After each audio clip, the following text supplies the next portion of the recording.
Sairam and welcome to the next session of computational linear algebra, where we are going to continue our learning on determinant of a matrix. Let us begin this session with a prayer. Om Sai Ishwaraya Vidmahe Satyadevaya Dhimahi Tanna Sarva Prachodayat. Om Shanti Shanti Shanti.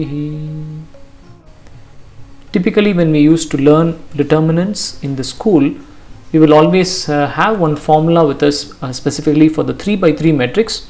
So what we want to do in this session, after looking at basic properties of determinants, is to try and use the three basic properties, the fundamental properties of the determinant, and try and derive the so-called big formula for finding the determinant.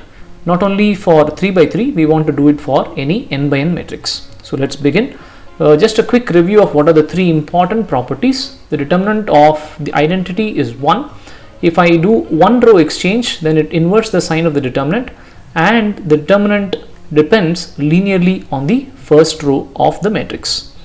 Using the properties 2 and 3, it also tells us that the first row is not special. We can always say that it also linearly depends on the other rows as well, because I can always do an exchange of to the first row and again use this and say it linearly depends on that row as well. Okay, so here is the technique with which we are going to try and derive the big formula. If I have a 2x2 matrix A, B, C, D, look at the way we are going to split it up as A plus 0 and 0 plus B. And since we said the determinant linearly depends on the first row, I am going to separate out the first part components A and 0 here, 0 and B here, right? So, and this summation will be the linear dependence of this matrix, right? Of this determinant is going to be given by the sum of these two determinants.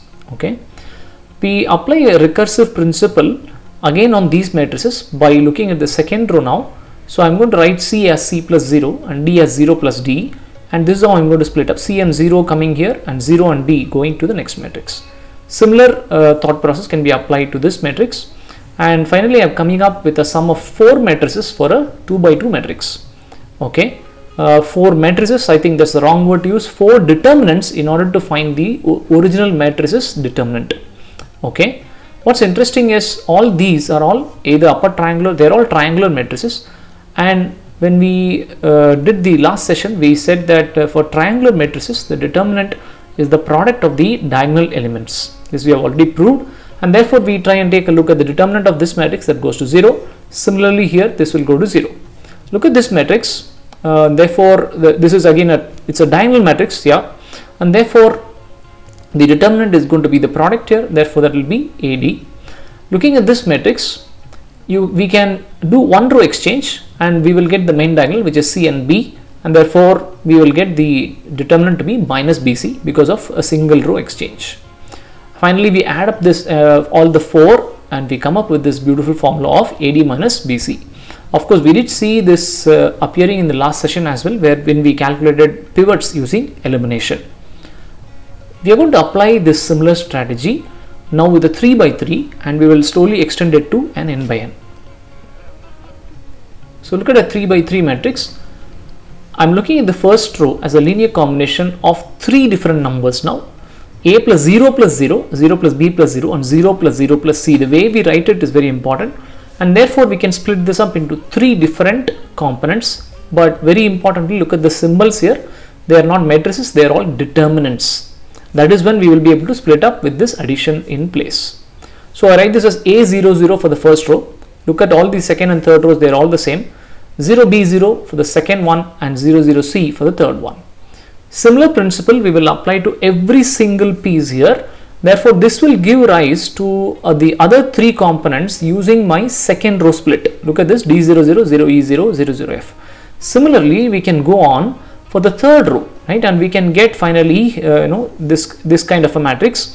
What's interesting about this kind of a matrix is that we are seeing a lot of zeros, and more importantly, there is seemingly I don't want to call it a non-zero element, but if we assume that these are non-zeros, at least they appear to be non-zeros, I can say that they are maybe non-zero elements, but there will be just one maybe non-zero element in a specific row.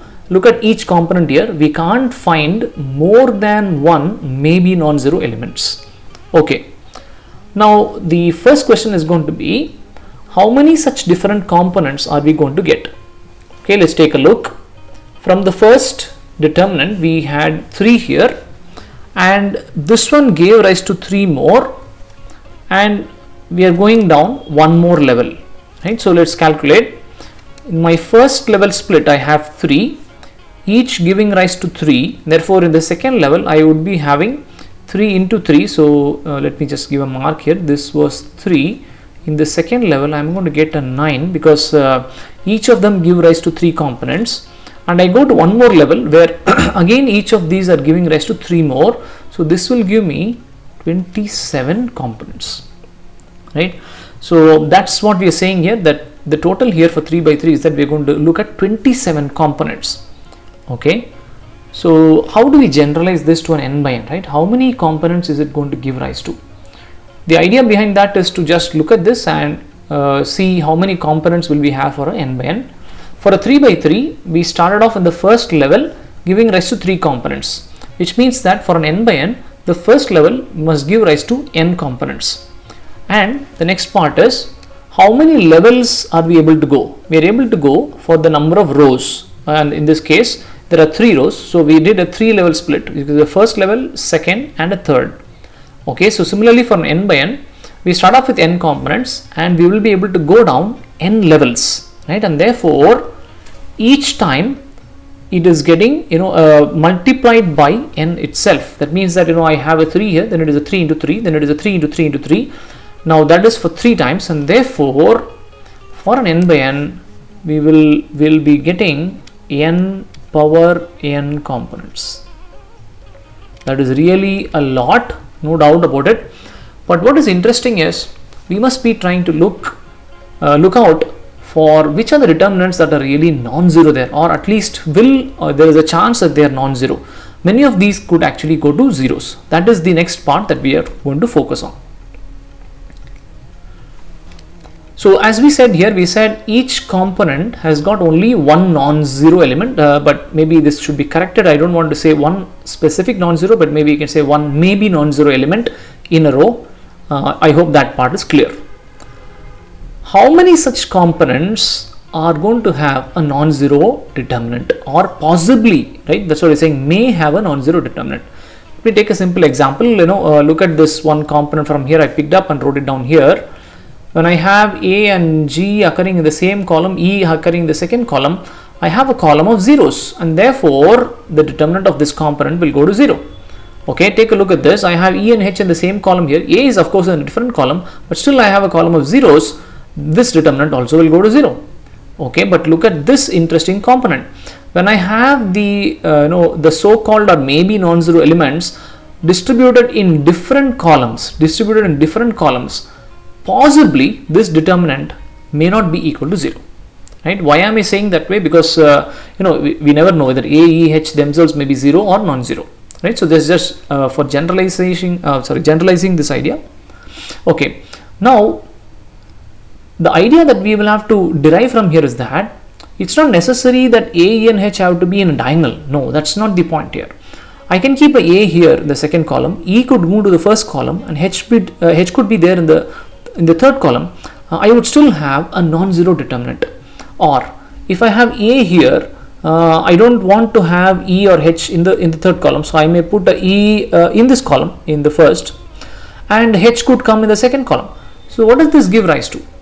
Right? I guess we are actually trying to look at how are we placing these across the rows in different columns, right? We don't want the same columns. That's the idea. And let's see, what does this give rise to? So this is what we are trying to conclude. We are saying determinant may be non-zero only for those components where the element in a row is occupying different columns. Right? That's the important part of what we have understood. So this is what we are saying.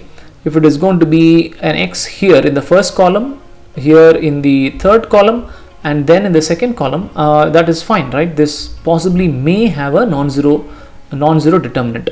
Similarly, look at this. I have a 2, 1 and 3. Here I had a 1, 3 and a 2. Okay, so what does that give rise to? We are actually talking about permutations. So if I have three numbers 1, 2 and 3, what are the different number of permutations I could have with them? That will give rise to that many components who may have non-zero determinants, right? That's going to be the idea, and we are very sure that the remaining all are going to be zero determinants, and therefore even for a 3 by 3, when we say 27 components, we really need not look at all the 27. The moment we focus on these n factorial components, the remaining will be zero determinants. Okay, so let's try and take a look at this n factorial n factorial components for a 3 by 3 case. So what are the different permutations that we can have with 1, 2, 3? So look at this. I had 1, 2, 3. Then I change 2 and 3 to form 1, 3, 2. Fix the 2 now and say 1 and 3, and then change this again to get 3 and 1. Fix the 3 here with 1, 2 and then exchange here, right? So these are the 6 permutations that I can have, and a simple way is that the number can be easily found by using this n factorial, right? Okay, let's take a look at what are the real determinants by looking at each of those components. So look at the way that we are trying to find the determinants. I put 1, 2, 3, then I'm keeping these elements in the first column, second column and third column. If I say 1, 3, 2, first 3 and 2, 2, 1, 3, 2, 1 and 3, right? So we can follow through for every single component, and there are only 6 of them that's listed here, and I've got the determinants here. Okay, how did we figure out that the determinant is going to be AEI? How do we know this? Okay, the way we can find this out is, in this case it's pretty simple because this is diagonal, or in fact triangular, so we know that the product of this diagonal elements will give me this determinant. But how do we figure that out here, right? How do we do that here? The way to look at it here is going to be, I'm going to exchange these two rows here, and I would still get AHF across the diagonal, and that's my answer. But since I did one row exchange, it will be a negative sign here. Let's take a look at this one here. So I'm going to take this this row to the first one. I exchange this here. With one row exchange, I get D, B and I. That's my determinant, but since there is one row exchange, I negate it. Okay, let's take a look at this one here. I'm going to take this to the first row, so I'll get the first row to the third position, but still that is not enough. So I will now exchange the 2 and 3, and I will actually get G, B and F, right? But since we did two row exchanges, the determinant remains positive. Similarly, we can determine what are the determinants for the last two components as well. And therefore, that's the formula we're going to come up with, right? So we finally have to add all the 27 components, and out of that, the 6 only matter to us. The rest are all zeros. So let me add up all this, and that's the formula we get. That's it. We got the formula. Now, if you want to appreciate the similarity with the formula that we learned in school, then here it is. Right, so I just used very simple symbols here in order to write this quickly. But if we want to use subscripts, right, this is how it's going to be. Look at this. So A times E into I. So where does E come? A, B, C, D, E, right? A 2, 2. So this I replace with A 2, 2. Then I is going to be A, B, C, D, E, F, E, G, H, I, right? There's A 3, 3, right? So this is how I replace this, and I figured out the formula. And this is exactly what we used to remember in school, right? So just by looking at, or taking those three simple properties, in fact I think we have probably more dependent on what is called as the linear dependence on the first row, and we are able to come up with this, the so-called big formula. I don't think we need to memorize this anymore, but I think we get the idea of how to derive this formula. Okay, now we will try and look at this same formula with an addition in place, where we are going to bring up something called as the cofactors. The determinant of this kind of a matrix can be written like this, where I can bring out the A1, the elements across the diagonal, and the remaining, which is the permutation matrix. Okay, in this case this is the identity, but which is also in general a permutation matrix. When I look at this kind of a determinant where they are not in position, still we know that we can do row exchanges and we can remove it this way, and therefore we can write this determinant as the product of these three elements and the remaining, which is again a permutation matrix. Okay, So if you want to remember and see how did we get this out, the simplest way is exchange this row here, and that goes to the first row, and therefore I can remove the A31. This is sitting in the third row. Okay, now again push that back to the first row, and then we can take out the A12, etc. So similar process that we followed in the last session we can apply here, and we can bring this out. Okay, so what we're trying to say is, whenever we have this kind of a component where we're saying these determinants may be non-zero, the determinant of such components can be written as the product of the elements in that matrix times the determinant of a permutation matrix. Okay, and we know the determinant of a permutation matrix has got to be a +1 or a -1. Okay, when is it a +1? When it is a -1. If I have a permutation matrix like this, and with 0 exchanges I am able to reach identity, or should I say even number of exchanges, then determinant of this permutation remains to be 1. So take a look at this. I need 2 exchanges in order to reach I, so I will have to push this here. First we will exchange 1 and 3, and then 2 and 3 to get there. Since there are 2 exchanges, the determinant remains 1. Okay, but if you take a look at this example, I need only 1 exchange here, and I would reach I. Therefore, this determinant of this permutation matrix is going to be a -1. Right. So instead of writing the formula using the separate components as we did for 3 by 3 case, what we can now look at is trying to generalize this and trying to write it as determinant of permutation matrices, and this is how we would generalize this for n by n. For n columns, if k1 to kn is a permutation, so let's understand this carefully. For n columns, when I say k1 to kn is a permutation, I can give an example. Let's say that I can say one of the permutation is going to be 1, 2, so on up to n. That's one permutation. Another permutation could be I could place here 2, 1, 3, so on up to whatever number here, right? So we get the idea, right? This is a permutation of the numbers 1 to n, and for all such permutations we will have to take out those elements as a product times the determinant of p and this entire summation. Okay, how many such components will be there? We know that there will be n factorial number. But again, importantly, when we say determinant of p here, this permutation is the specific permutation matrix that comes out when we remove these factors out from that matrix, right? So that is another way of writing the determinant in a more general form. In this case, when we look at identity, this case when A is becoming I, if we try to use this formula, the formula that we try to generalize now, let's try and look at what are the permutations that can happen for the identity matrix. Of course, all such permutations can come, no doubt about it. But in the identity, only the diagonal elements are present and they are 1.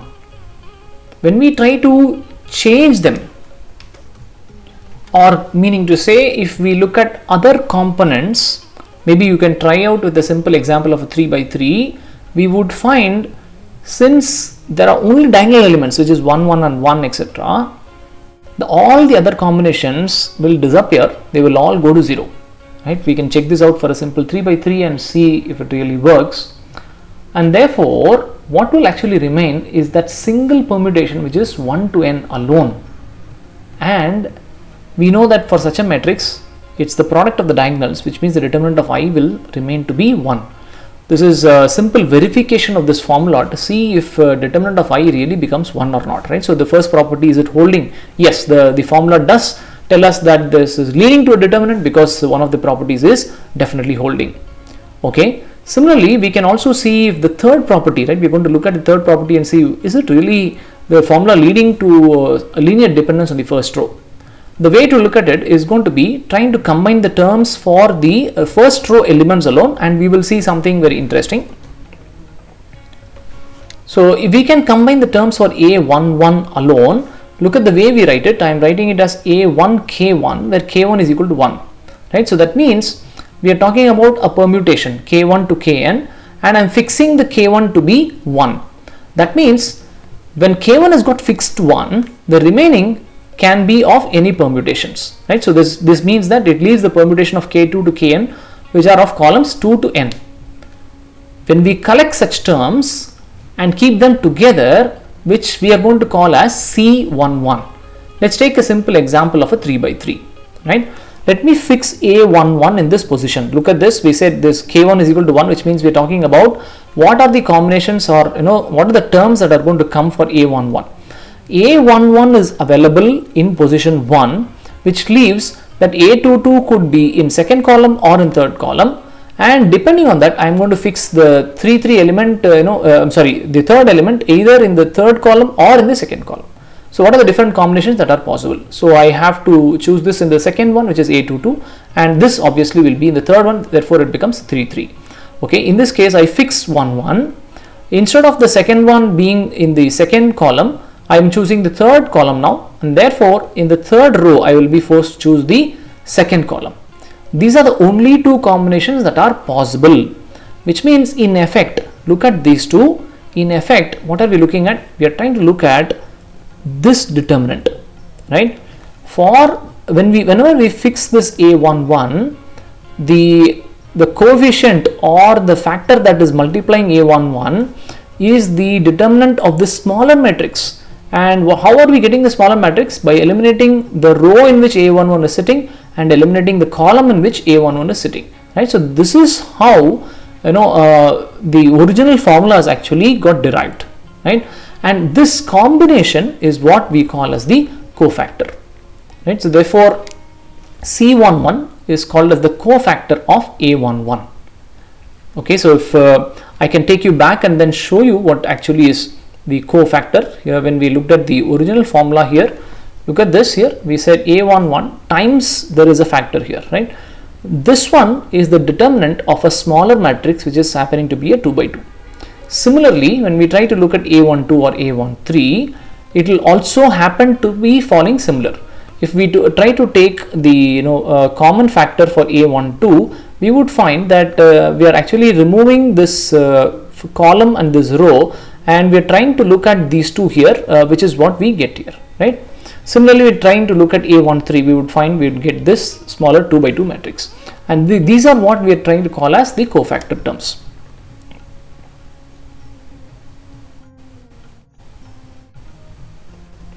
So let's take a look at C12. We'll take a look at C12. We will find that if I fix A12, the second one I can fix here, and therefore the third one would go here.